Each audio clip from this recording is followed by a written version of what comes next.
कुछ इस तरह दिखता है सेंट्रल विस्टा, देश का नया संसद भवन, जिसका उद्घाटन रविवार को प्रधानमंत्री नरेंद्र मोदी करेंगे। आजादी के 70 साल बाद देश को नए संसद भवन के रूप में नई पहचान मिलेगी, नया इतिहास लिखा जाएगा।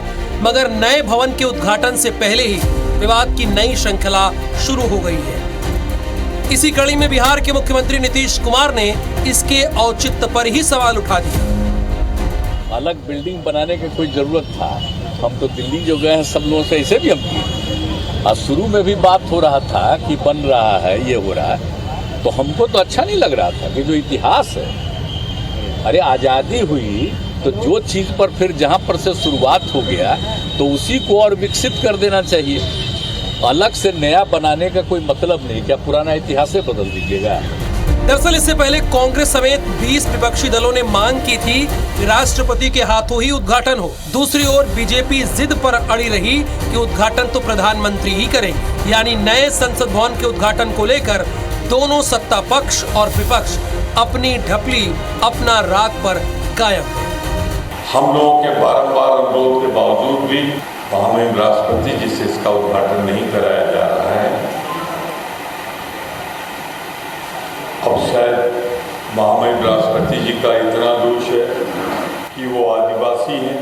एक ऐसा राजा है इस देश में जिसे अपनी फोटो और उसकी फ्रेम में कोई दूसरा पसंद नहीं आता। देखिए, मोदी जी के प्रति उनके मन में नफरत जो है और मोदी जी जो भी करें वो उसका विरोध करना, ये उन लोगों का मोटो है।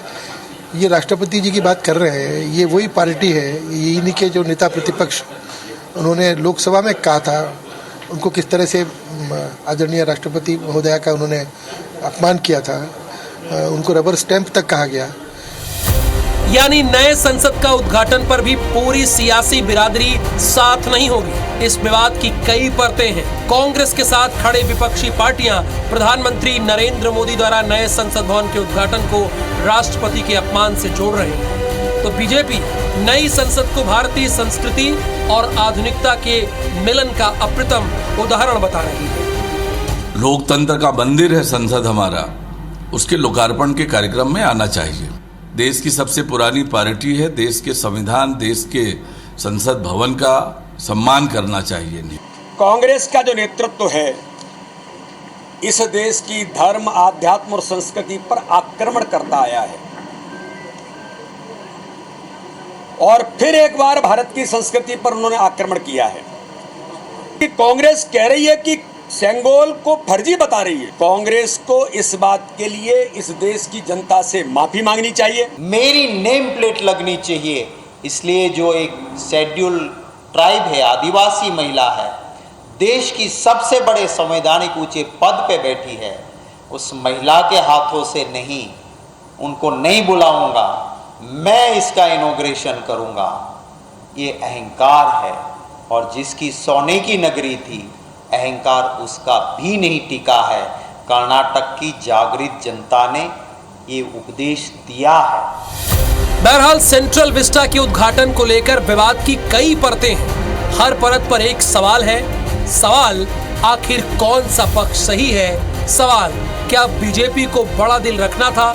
सवाल, क्या विपक्ष को कम से कम इस मामले में सरकार का साथ देना था?